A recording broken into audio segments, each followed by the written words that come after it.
Hi guys welcome back to my channel K Mandal आमी काकुली तुम्हारे साथे। चलो आज के भिडियोटा शुरू करा जाक। तो आज के भिडियोटा होते चलेছে কিভাবে আমি आलू পটলের তরকারি রান্না করেছি সেটাই তোমাদের সাথে শেয়ার করব। তো চলো ভিডিওটা প্রথম থেকে লাস্ট পর্যন্ত দেখে নাও।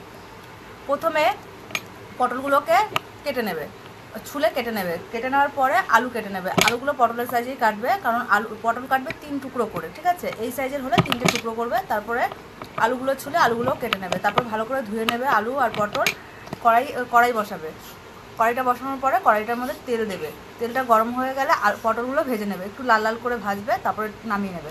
নামিয়ে নেওয়ার পরে তারপরে কি করবে,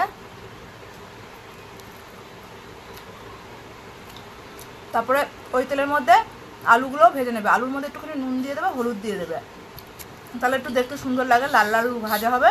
তারপরে নামিয়ে নেবে। এরপরে তুমি আদা, রসুন, পেঁয়াজ, কাঁচা লঙ্কা এগুলো সব পেস্ট করে নেবে মিক্সচারে। পেস্ট করার পরে তুমি কি করবে, মিক্সচারে পেস্ট করার পরে কড়াইয়ের মধ্যে জিরে ফোড়ন দেবে, তেজপাতা ফোড়ন দেবে, দেওয়ার পরে মশলাটা দিয়ে দেবে।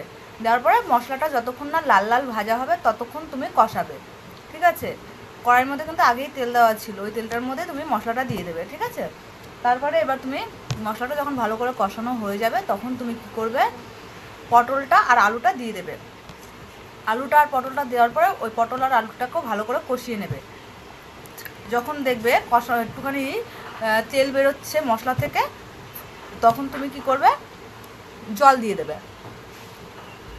জল দিয়ে ঢাকা দিয়ে দেবে। ঢাকা দেওয়ার পরে তারপরে কিছুক্ষণ পরে যখন জলটা ফুটে যাবে, ফুটে যাওয়ার পরে একটুখানি খুন্তি দিয়ে দেখবে যে আলুগুলো সেদ্ধ হয়েছে নাকি।